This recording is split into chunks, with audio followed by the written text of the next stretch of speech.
What this is going to be is the recovered 2023-2024 art book of Star Trek ships, Calcat ships, some of which are 2024 ships. I believe none of them are from 2025. So they're all before that. So they're all before the Blinsky class and all that. So let's there weren't any other new art books. This is a preliminary thing to just put together a slideshow of that, which was a follow-up to the other slideshow that was put up on the older art. And now I'm going to, so this is during the credits part, and now I am going to comment on each ship and put it in here, and then you're going to put it together. It is just simply a sketch art book thing. It was lost, but we've copied the pages into Photoshop, which for some reason took forever. And now here we are with the footage of the ships, and we're going to start with the first one. It looks like 2023. Let's start with the first ship. Is the 4-engine ship in 2023. It is a redo of a 2002 ship. Well, I'm not going to just read the credits. I'm just going to go on about what it was. It's an attempt to redo the starboard facing shot of it. That's what these all are. Starboard facing one side. There was going to be other sides. They were never done. They were never completed. So that doesn't mean they won't exist. That means they just were never completed with this particular program. There are other ones. You can certainly do better ones. This is very crude sketches on graph paper. Calcat sketches. As for the 4-engine ship, from the side, of course, they're in line.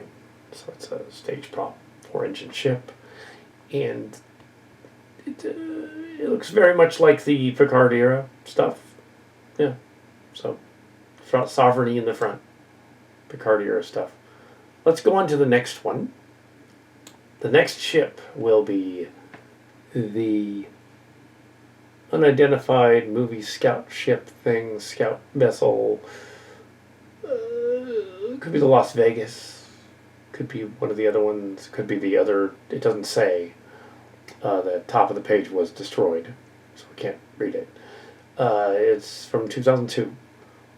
And it looks very much like the newer stuff from the Picard show, even though, well, it's probably influenced at this point by the Picard show. It's 2023. So, yeah, it's what it looks like that. And then we're going to go on from the scout ship, because really that's kind of it. Go on to the next one. The next ship in the group is the Acme mini-engine ship. Acme was added on there.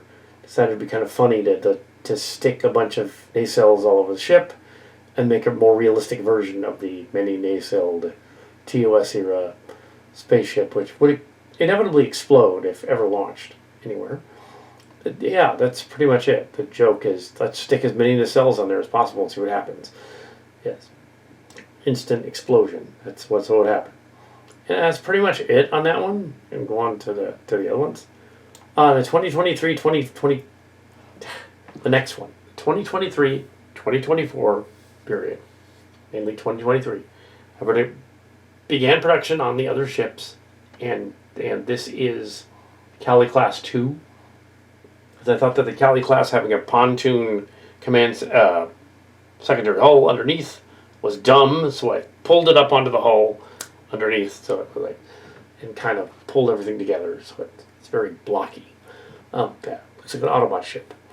A lot of them are like that because that was the way they were built in that time period for Starship Chimera and Starship Legacy. It was before Legacy. Yeah. So for what used in Legacy, it was a Starship. Legacy. Strange Worlds and Destinations, the earlier stuff before Legacy. Maybe a little bit into Legacy. They used them again. Then there's another variant of that. This is more like the one from Canary Space, which has the different saucer sections, much larger. The Canary Space California ship. They were named after nation states, California states. This other ship is the also Cali class, but I think it's meant to be more or less sort of a variant of the other one. So that one's kind of here too. I really do need to pause so I can see which one goes where. That would be good. Then we come to another shot of the Cali class 2 ship, where it's same the basic ship. It has, it's not really different. Two engine nacelles on either side. They're all from one side, so it's all one shot of it. They have fixed the problem of the rectangles and polygon spacing. As you can see, the ship is as thin as it should be in proportion. Now next is the year 2000's version, the lost model, the Chimera lost model ship. I could have fixed it and put it back in the box, but I didn't. As the Chimera mid-range ship with the engines that went up diagonally that broke, because you can't do that with balsa wood and pine wood. It doesn't work very well. Or you can, but it doesn't work very well. Yeah, so it's the other one. They fixed the polygon problem. So that's what it looks like. Yeah, so you have fixed that. I did not go further into computer design, drafting on this. As you can see, these are sketches on a sketch pad. It doesn't work that way with the program. There are programs, but I don't have them. Yeah, so this is just sketches. Sketches. The next ship will be the Chimera A, which is the Chimera A. Looks very blocky from the side, very chunky, but actually there the polygon problem reappeared, and it doesn't really look that squat. It's stretched out and long, and it's not that squat. There's something wrong with there. You're trying to get that solved. There's the ship, Chimera A from Starship Locations. All of the Starship locations, all of the Starship location stories, including destinations, strange worlds, that kind of thing. Not so much Legacy. Legacy might be in here. I don't think it is though. The next ship is possibly a Chimera as well. It's one of the later Starship ones. So this one is, previous one is probably the other one from the movies, and this is the Destinations ship. A little different. And yeah, so it has double nacelles, and it's powerful. It also has the issue of the ship landing type of thing. The saucer set, the Chimera and the Emmett Till both saucer set, which is cool. They are larger. They're Dreadnought class, quite large. As is the one in the online game, Star Trek Online, commanded by Captain Nog. One is 2. Anyway, so on to the next ship. Then we have the next ship in here is the Chimera from the movies, the 2018, 2019 movie, but the 2016 model. The Chimera looking a little more rough, but it's just that the sketch wasn't filled out. But there's the sketch from the movie Chimera, and it still kind of has the polygon problem, but kind of not. It kind of works. Yeah, so that's that one, and we're going to go on to the next one. The next one is the classic Josh Braun, but without the sails. The ship from the Starcrackers universe.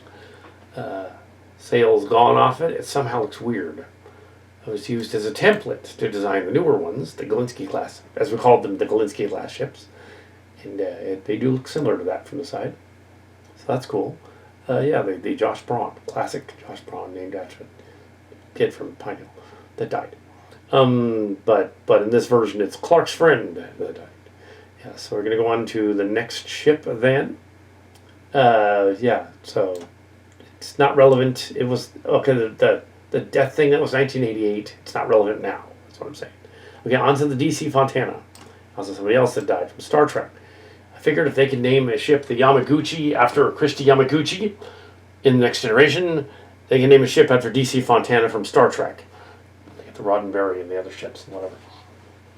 In the the Starship Locations series, the books at least, the ship was introduced as the second ship of Cal Hazel, or the Cal Hazel character, the second ship of him, and his first officer, Amanda Rumley. And Amanda Rumley later commanded the ship. When we come across DC Fontana in the series, during Strange Worlds and Destinations, we have discovered that the Amanda Rumley is now the captain of the ship. Yeah, and Cal Hazel returns in some of those episodes, so that's fun. Named after Dorothy Fontana, one of the creators of the Star Trek, original Star Trek, and of the KS books, along with Bijou Trimble and a bunch of other people. They were the ones that started the KS, her and Bijou Trimble, and other ones, as recorded in history. There were others, too. I think Roddenberry started some of them himself. Anyway, the next ship is the Emmett Till, I believe. It is the Emmett Till. It's similar to the Chimera. It's not that blocky when you look at it as a model. It has, it is Dreadnought class as well. The Dreadnought version is as big as Deep Space Nine almost. It's huge. There's nothing to stop Deep Space Nine now. They have a ship that's really big. It is the Emmett Till A. It's the second Emmett Till. The first one was destroyed in 2396. The first one, Nog was not killed because that was dumb. That was the creators of the show wanting to kill off Nog without realizing Aaron Eisenberg just died. It's not good timing there. So now let's go to the next one. So we have the. Does look similar to the Enterprise G. Enterprise G, because it was similar to that. The model that we did was very much like the Bill Krause model. We noted that on the other guide things. It was very similar. Here's ours. Back to being inspired by that. This is the Enterprise G, or the F and the G. The joke being that F would be failure. Yeah, so the Enterprise G, it's not really inspired by the Krause one so much. It's sort of more like a backhanded homage. It has some interesting features, pontoons and things. Yeah, which is a little bit more than that other guy. Next we have the Exodus, or a version of the Exodus, or the Brawn, the movie era / TOS era Starship Exodus, and from the church group people. So that's fun. It might be other things too. I see it has some comments on it. But yeah, the idea of putting the engine nacelles next to the ship is very similar to the FASA games. I wasn't trying to rip it off. It was more or less like, I had a model back in the day that broke. The engines broke off, and I just glued them to the bottom of the saucer, which many other people have done. Anyway, one on the next one. The Starship Extragalactic. The Extragalactic, or the Universe class ship, or whatever, is the hugely long ship. I don't like this particular side view because you can't really get a feel for what it is. It just looks like drawings, and it's not good. It's not great. I would redo it, but in order to redo it to scale, it would be ridiculous. It would be several pages long. I'm not going to do that. I was trying to make them to scale, and it didn't work. Next we have another ship, the Flowdie class. It's very similar to, again, that Krause design. Also similar to the Excalibur class ships, the Titan A. Also the other ship, our version. There's a lot of stuff going on there. It's similar to that other ship. Yeah, it has elements. It's very rough. It is just a pencil sketch. It's not meant to be anything other than that. And that is the Flowdie class. Next is believed to be either the Graham Cracker or yet another example of the Titan A. There's at least two Titan A's. It could be both. It is a capable ship. And sure, that's what it is. It's the Graham Cracker. Silly Trek name, of course. Cracker Star Crackers as well. We were not thinking of the other name for cracker. We were literally thinking of the crackers. The can. The next ship is the Ineptitude, which is the Defiant in the other universe. It's also the Siliosaurus class ship. It's all that stuff. Yeah, it's not too impressive from the side. There it is, the Ineptitude. Next we have the Concept, or the Jason David Frank, with the sides drawn up to look a little more impressive. If you see these ships from the sides, the physical models that were designed, the sides just look like, oh, there's a warp engine. And then there's another warp engine on the other side. Not much to see from the side. Yeah. So, anyway, so that's the Jason David Frank, named for the Power Ranger. And yeah, that's covering the same ground that we covered in the other story, but slightly better sketch models to make a sketch thing. Okay, then we come to the Junction Tangil, which means body and mind is one, but it also means if you say Hanan Maon de Sa, you're saying buy my book in Korean. So, buy my book. That's what you're saying. Anyway, so we have the Junction Tangil, the TMS Junction 1 ship. It has been changed. I did it differently, but the stacked the nacelles instead of having two underneath and two on the bottom, on the top, because Trek Yards did a review of the Junction to Middle. They did a review of it. They said, yeah, this one fan, he donated this idea to our show, and he was like, now what happened if the Enterprise D had engines underneath it? And here's what I'm going to say why this doesn't work. So they spent the entire episode riffing that Enterprise D Galaxy class with engines slung underneath, riffing it, which I thought was funny. I wasn't offended. Yeah, it kind of doesn't make sense. It throws off the balance. It really does. So here we slung it up the top. So that was a response to critical review of the ship from the Trek Yards people. And then we go on to the Klingon Claw ship. Yeah, they would name a ship the Claw. No, they wouldn't. But here is there was a guy named Claw. But here is the Klingon vessel. Believed to be Kabufkin's ship. I made it look a little better. Actually, this is one of the cooler ones in the group here. It has a lot of detail. Whatever. Yeah. And then we come to the Leviticus, which is one of the church ships as well. Looks very much like a Saber class or something. It's not. Yeah, and it has some fun nacelles and things. It's not terribly interesting, except that's the Leviticus from the side. Yeah, so there it is. Exodus and Leviticus. Assuming the Deuteronomy and the Numbers are somewhere around there. And then we come to the next multi-engine TNG era ship with 20 engines on each side. It looks like it says. Ridiculous overly powered top and bottom TNG version of that other ship, but with more realistic engine pods. That's what it looks like from the side. It also has the hull and markings similar to the Las Vegas ship with the tall bridge tower and all that. So that's that. It's very gaudy. And now we're going to go on to the Musa, which is another one of the Jungswan ships. There's the Yongsa, the Musa, and the Punge. That's the three ships in that class. To the Grandmaster's dogs. That's the Musa. That's one of them. Small vessel, scout class ship. Yeah. So that's kind of it with that one. It's just, that's what it is. Let's go on to the Orion. And the Orion. Yeah, I mean I can't really say much about the dog ship. The Orion is a scout ship with, from that special Romulan holiday episode.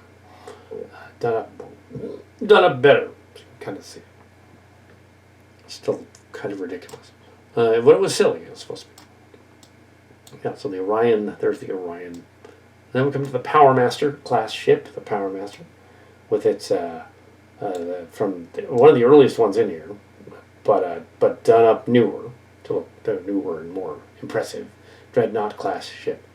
Yeah, it's the Tim ship.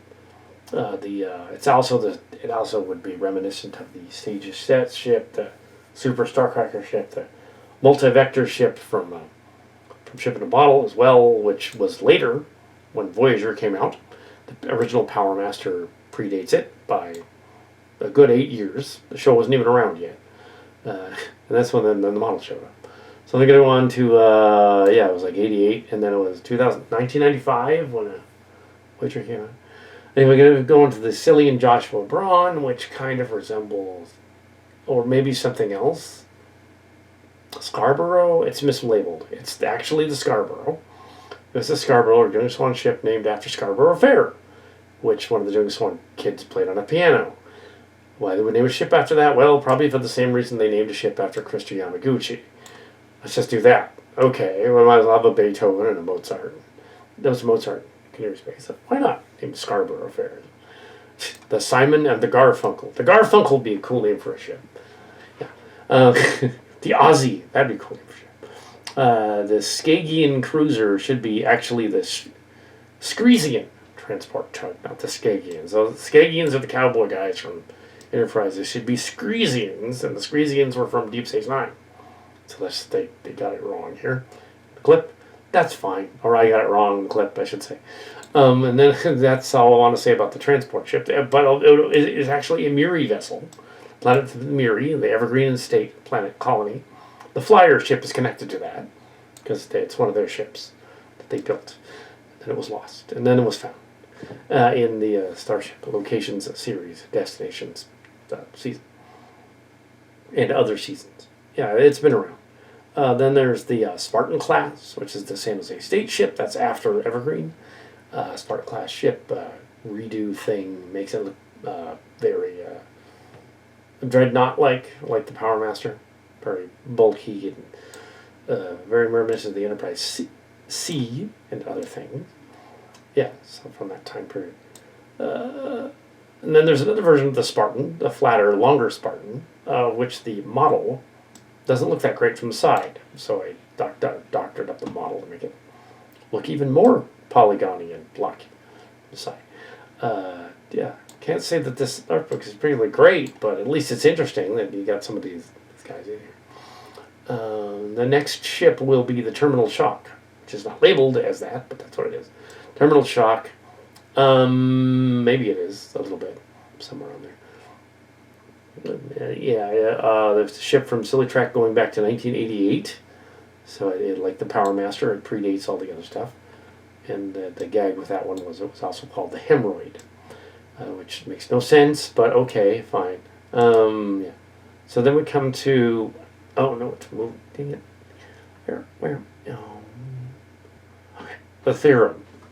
The Theorem is the Vulcan ship. You've seen it before. Here's a better version of it. The Theorem, the Vulcan ship.